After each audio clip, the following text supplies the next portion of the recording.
বুধবার সকালে বিকট শব্দে কেঁপে উঠল দুর্গাপুরের কোকোভেন থানার অন্তর্গত শহর ভাঙা গোটা এলাকা। মুহূর্তের মধ্যেই ধোঁয়ায় ঢেকে যায় চারপাশ। সেই ঘটনার ভিডিও ইতিমধ্যেই ভাইরাল হয়েছে, যা ঘিরে চাঞ্চল্য ছড়িয়েছে শহরভাঙা কলোনি এলাকায়। স্থানীয়দের অভিযোগ, একটি বেসরকারি কারখানায় ভাটির ব্লাস্ট থেকেই এই বিপত্তির সূত্রপাত হয়েছে। বাসিন্দাদের দাবি, এর আগেও একাধিকবার এমন ঘটনা ঘটেছে, যার ফলে বাড়ি ঘরেরও ক্ষতি হয়েছে। অবিলম্বে কারখানার কর্তৃপক্ষের বিরুদ্ধে উপযুক্ত ব্যবস্থা নেওয়ার দাবি জানিয়েছে শহরভাঙা পুকুরপাড় এলাকার বাসিন্দারা।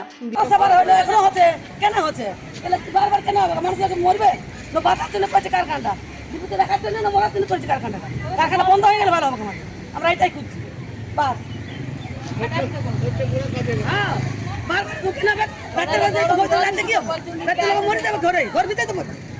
এখন বাইরে বলে তা বাইরে নিয়ে যেল বাইরে দিকে বেশি হবে। তাহলে এটা কেন আপনি হচ্ছে বারবার কেন হবে, হবে কেন বারবার? কারখানা বন্ধ হয়ে গেলে ভালো হবে।